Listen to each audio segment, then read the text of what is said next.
الفاسقین۔ جہمی صاحبان ایک سوال کرتے ہیں کہ اگر احادیث پڑھنے والا گستاخ ہے تو احادیث لکھنے والا گستاخ کیوں نہیں؟ اس سوال کا جواب تو سیدنا علی رضی اللہ تعالیٰ عنہ نے دیا تھا، وہی جواب دیا جائے گا۔ یعنی کلمۃ الحق اریدہ بہا الباطل، یعنی کلمہ یا جملہ تو حق ہے لیکن اس سے معنی باطلہ مراد لینا باطل ہے اور گستاخی ہے۔ لہذا جو جہمی حضرات کلمات و جمل سے معنی باطلہ مراد لیتے ہیں وہ گستاخ ہیں۔ جن حضرات نے کلمہ لکھا، جن حضرات نے یہ احادیث یا کلمات لکھے یا جمل لکھے، انہوں نے معنی باطلہ جہمیہ مراد نہیں لیا۔ مزید تحقیق یہ ہے کہ جمل جو ہیں یعنی سینٹنسز جو ہیں ان سے مراد لینے کے 4 کیسز ہیں، یعنی 4 صورتیں ہیں۔ کلمۃ الحق اریدہ بہا الحق، مثلا سورہ الفاتحہ میں انعمت سے انعم اللہ مراد لیں۔ کلمۃ الحق اریدہ بہا الباطل، مثلا سورہ فاتحہ میں انعمت سے انعم النبی مراد لے لیں، یا انعم النبی مراد لے لیں تو یہ کفر ہو جائے گا۔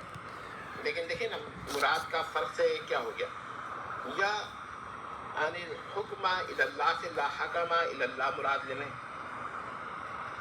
یا سورہ کہف کی آیت سے یہ اس پر مصر ہو جائے، یا یہ معنی مراد لیں کہ سورۃ زمین میں کسی جھیل میں واقعتاً ڈوبتا ہے، یا قرار کے لفظ حرکت الارض کا انکار، یا مہد کے لفظ حرکت الارض کا انکار پر مصر ہو جائیں۔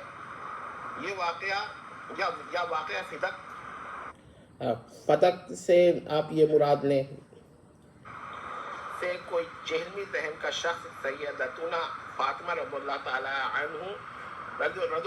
عنہا کو منکرین حدیث میں داخل کرنے کی کوشش کرے، یا ان کے انکار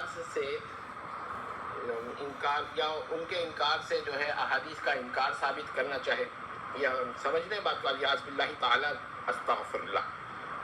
تو اب ایک صورت ہے کلمۃ الباطل اریدہ بہا الحق، مثلا کسی موضوع روایت کا معنی کسی صحیح روایت کے موافق لینا، اور کلمۃ الباطل اریدہ بہا الباطل، مثلا کسی موضوع روایت کا معنی صحیح روایت کے خلاف لینا۔ اب اس کی بھی ایک مثال ہمارے پاس دہلوی صاحب کی ہے، لیکن ہم جو ہے اور بھی اس کی مثالیں ہیں اور دہلوی صاحب کے وہاں بھی پائی جاتی ہیں، لیکن ابھی ایسے ہی ہمارا مضمون طویل ہو جا رہا ہے، لہذا انشاءاللہ کبھی اس پر بھی ہم بحث کریں گے، مگر یہ ریفرنس کے لیے بھی ہمارے یہ لیکچر استعمال کیجیے گا، ٹھیک ہے؟ اچھا، اب جہمی صاحب بعض روایات کے معانی باطلہ مراد لیتے ہیں، خواہ ایکسپلیسٹلی یا صریح طور پر، یا امپلیسٹلی یا مبہم طور پر۔ مثلا جہمی صاحب نے اپنے لیکچرز کے سیاق و سباق میں بخاری مقدس کی روایت 2812 کے جملہ مخدوشہ و متنازعہ، یعنی عمار جو ہے ان کو جنت کی جانب دعوت دے گا اور وہ عمار کو نار کی جانب یا دوزخ نار جہنم کی جانب دعوت دیں گے، سے یہ معنی باطلہ مراد دیتے ہیں کہ عمار کو نار جہنم کی جانب دعوت دینے والے جماعت جو ہے وہ جہنم میں قیامت کے دن جائے گی، خواہ عارضی طور پر جائے، ٹھیک ہے نا؟ وہ یہ نہیں کہ ایسے یہ عارضی ہی مراد ہے جہنمی صاحب کی، کیونکہ ایک دو جگہ کہہ چکے ہیں، لیکن بہرحال یہ وہ یہی مراد لیتے ہیں۔ اگر دائمی طور پہ بھی لیتے ہیں تب بھی یہ اسی کا مصداق ہے کہ کلمۃ الحق ارید بہا الباطل، کلمۃ الحق اریدہ بہا الباطل۔ صاحب اس مراد کو ایکسپلیسٹلی بیان نہ کریں، لیکن ان کے تمام لیکچرز جو اس حدیث پر سنیں گا تو وہ ایسے سیاق و سباق میں جان کر بیان کرتے ہیں جس سے یہ معنی جو ہے یا یہ میننگ جو ہے معین یعنی ڈٹرمن ہو جاتا ہے، اور وہ بھی beyond any shadow of doubt. یہ جہمی صاحب کرتے ہیں، یعنی ایک جملہ کہتے تو نہیں ہے مگر لیکچرز میں وہ ساری باتیں کہہ دیتے ہیں جس سے یہی معنی لیڈ ہوتے ہیں یا یہی معنی معین ہو جاتے ہیں، یعنی ڈٹرمن ہو جاتے ہیں، اور وہ بھی beyond any shadow of doubt. بس جہمی صاحب گستاخ ہے. واضح طور پر جہمی معنی باطلہ کا جواب دیا گیا ہے کہ جہنم کی جانب دعوت دینے والی جماعت کا جہنم میں جانا اسی طرح محال ہے جس طرح ملائکہ اور انبیاء کا جانا محال ہے، اور یہ استحالہ انبیاء اور اصحاب مذکورہ میں مشترک ہے. اچھا جی، یعنی جہنم میں جانے کا استحالہ. اب یہ تو ہمارا ایک اصولی اور تحقیقی جواب ہو گیا.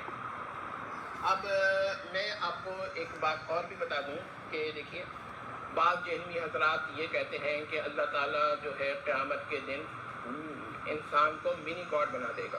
اب اگر ان سے پوچھیں تو کیا وہ سوال کرتے ہیں کہ وہ علی کل شیء قدیر کے بارے میں آپ کیا کہیے گا؟ تو یہ جو ہے یہ قدرت کی جو بارے میں یہ آیت ہے، آیا مذکورہ، تو اس سے یہ مراد لینا کہ انسان کو اللہ تعالیٰ منی گاڈ بھی بنا سکتا ہے، یہ کیا ہے؟ یہ کلمات الحق اریدا بہل باطل ہے. ذرا آپ نوٹ کر لیں. اگر اب بھی آپ کو یہ مسئلہ سمجھ میں نہیں آیا تو یہ بہت ہی خطرناک بات ہے، کیونکہ جہمی صاحب بہت بڑا دھوکہ دے رہے ہیں. قرآن کی آیات سے غلط تشریحات، غلط تفسیرات، غلط تعویلات اور غلط توضیحات کر رہے ہیں، غلط توجیحات کر رہے ہیں، اور احادیث سے بھی یہی کر رہے ہیں. اب یہی کام غلام احمد پرویز اگر آیات سے کرتا ہے تو لوگ کہتے ہیں کہ اصل میں وہ قرآن کا بھی منکر ہے، لیکن وہ دھوکہ دے رہا ہے کہ وہ قرآن کا قائل ہے. اور یہی جیلمی صاحب احادیث سے کر رہے ہیں، اور وہ بھی احادیث صحیحہ سے. تو لہٰذا ہم یہ کہیں گے کہ وہ حدیث کے بھی منکر ہیں جیلمی صاحب، لیکن وہ دھوکہ دے رہے ہیں. کیونکہ جو کام قرآن کے ساتھ غلام احمد پرویز کر رہا ہے تو اس کی وجہ سے قرآن کے منکر اس کو کہا جا رہا ہے، صرف احادیث کا ہی نہیں. اور جیلمی صاحب وہی کام احادیث سے کر رہے ہیں، تو ان کو کم از کم احادیث کا منکر خود کہنا چاہیے. تو یہ یاد رکھیے گا کہ ہر جگہ تو غلام احمد پرویز بھی قرآن کی آیات کا غلط معنی نہیں لیتا. تو اگر جیلمی صاحب بھی کیا کہتے ہیں ہر جگہ احادیث کا غلط معنی نہیں لیتے تو اس کا یہ مطلب نہیں کہ وہ احادیث کے قائل ہو گئے. جیسے اس کا یہ مطلب نہیں کہ غلام احمد پرویز جو ہے وہ قرآن کا قائل ہے یا اس کی آیات کا قائل ہے. تو یہ ساری باتیں آپ نے سمجھ لی اور اس سوال کا بھی جواب ہو گیا. اب کچھ جیلمی حضرات نے یہ بھی کہا کہ یہ ایک بائے فارسی مفتوح کاف مشدد مکسور اور یا ساکن ہے. یہ لفظ میں کہنا نہیں چاہتا ہوں، میں نے کبھی یہ لفظ کوشش کی ہے کہ نہ کہوں، لیکن میں نے ہجا کر دی ہے. جس کو سمجھ میں آئے وہ کیا کہتے ہیں دوبارہ سن لے. ہاں، بائے فارسی مفتوح ہائے مخلوطی کاف مشدد مقصور یا ساکن. اس میں پہلی دفعہ جب میں نے پڑھا تھا تو ہائے مخلوطی پڑھنا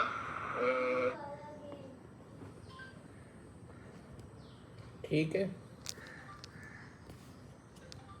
اب آپ لوگوں نے یہ بات سمجھ لی ہے. انشاءاللہ ہم امید کرتے ہیں کہ جیلمی صاحب کا جو جملہ ہے اس کا رد ہو چکا ہوگا، اور یہ اینٹی وینم جو ہے وہ اس کا بجائے ہم اینٹی ڈوٹ کا لفظ استعمال کریں گے، اور یہ اینٹی ڈوٹ ہم نے دے دیا ہے، اور یہ آنسر ہے. ایسے اینٹی ڈوٹ بھی نہیں ہے، پرفیکٹ آنسر ہے. تو اس کو آپ لوگ بھی سنیں اور انشاءاللہ آپ کو یہ اندازہ ہو جائے گا کہ جیلمی صاحب کتنا دھوکہ دیتے ہیں.